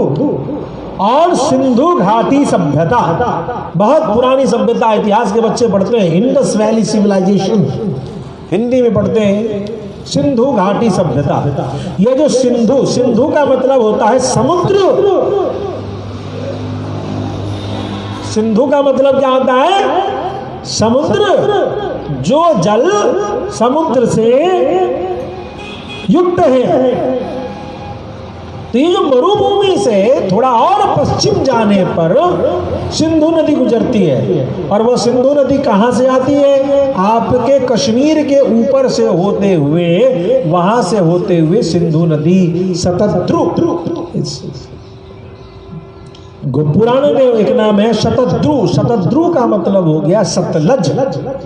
तो सतलज और सिंधु नदी, सिंधु नदी, जिससे सिंधु नदी के किनारे जो पहाड़ है, ध्यान दीजिएगा, सिंधु नदी के किनारे जो पहाड़ है उसके जो पत्थर हैं वो नमक के पत्थर हैं, इसलिए उनका नाम हो जाता है सिंधा नमक। सिंधा नमक खाते ना फलाहारी में एकादशी को। ये कहाँ का है? सिंधा नमक, सैंधवम। हाँ, सैंधव सिंधु नदी से बना सैंधव, सैंधा नमक जो हम सभी फलाहार में लेते हैं। तो इस सिंधु नदी के किनारे का पत्थर क्या हो गया? नमक।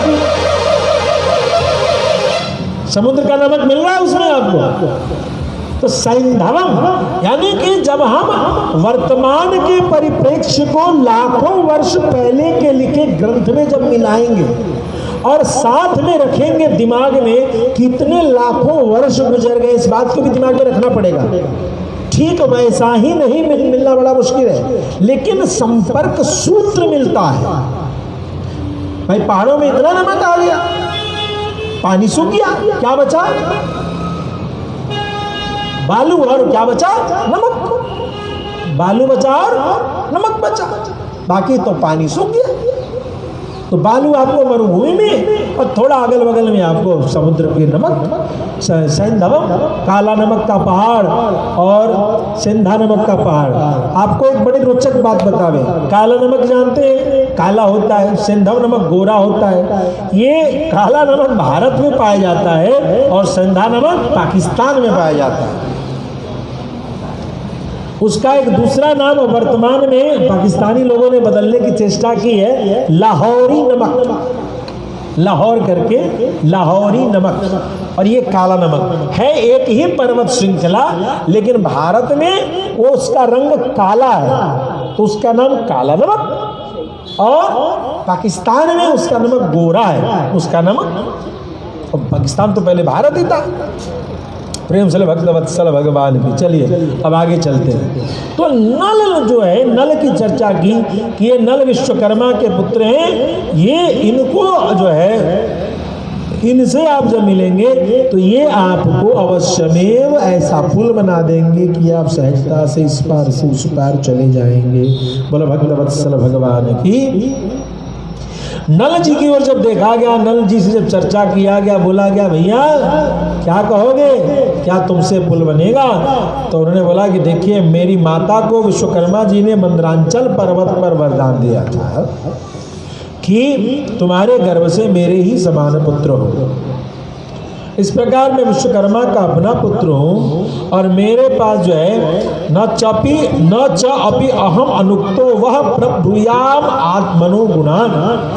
बिना पूछे हुए मैं आपको नहीं बोल रहा था, मैं सब कुछ देख रहा था। और नहीं तो सत्य जानिए कि मैं ये पुल बनाने की योग्यता रखता हूँ।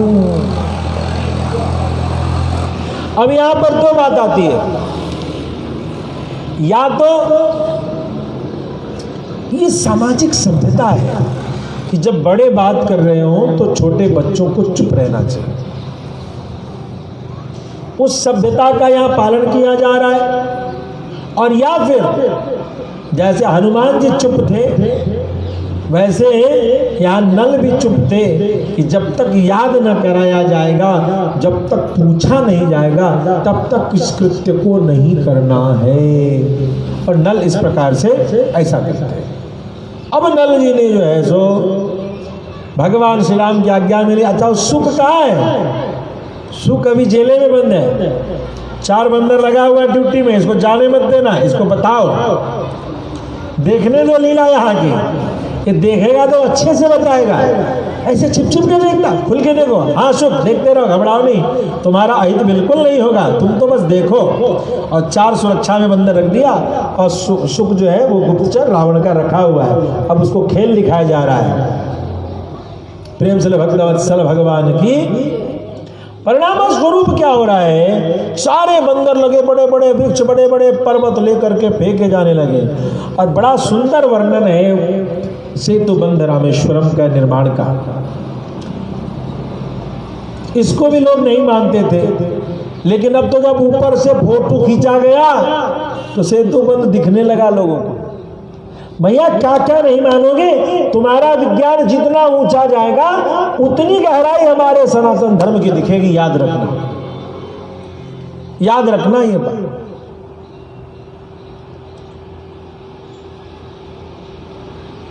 अभी भी दिखती है फोटो। अपने बच्चों से कहना मोबाइल में, बेटा दिखाओ तो रामेश्वरम के नीचे वो पहाड़ के नीचे वाला पुल दिखाई देता है क्या? तो दिखा देंगे तुमको, देखो ऐसा फोटो आ रहा है, तो ऐसे ऐसे करके पुल बना हुआ है, अभी भी दिखता है। अब ये पुल कितना बड़ा था, 100 योजन लंबा। तो पुल में तो सूता भी गिरना है ना, तो इस बार सूता लगाया गया। पुल बनाना ना इंजीनियरिंग का काम है। सूत्रांडे प्रकृति यायताम शत योजना। एक बंदर लिया 100 योजन का सूता और लेकर के जय श्री राम करके उस पार चला गया, उस पार चला गया और सूता मिलाया गया। आप दीवार जोड़ाते हैं, सूता मिलता है कि नहीं मिलता? तो भैया नल का इंजीनियरिंग का काम था, सूता मिलता, सूता मिलाया गया। 100 योजन लंबा सूत लेकर के चले गए और तत्पश्चात उसमें पत्थर आदि रखे जाने लगे। धीरे धीरे स्थिति होती है कि पहले दिन 14 योजन लंबा, दूसरे दिन 20 योजन, तीसरे दिन 21 योजन, चौथे दिन 22 और 5वें दिन 23 योजन। 5 दिन में 100 योजन लंबा पुल बन करके तैयार हो गया। चौड़ा कितना था? 10 योजन चौड़ा और 100 योजन लंबा। अभी है 40-50 फीट चौड़ा पुल बना करके अलग अलग देश का राष्ट्रपति, प्रधानमंत्री ऐसे खुश होता है कि जैसे कि पता नहीं कितना बड़ा तीर मार दिया। और यहाँ 10 योजन चौड़ा पुल बन के तैयार है। भाई सेना भी तो उतनी बड़ी जानी है, सेना भी उतनी बड़ी जानी। और कितने दिन लगे? 5 दिन।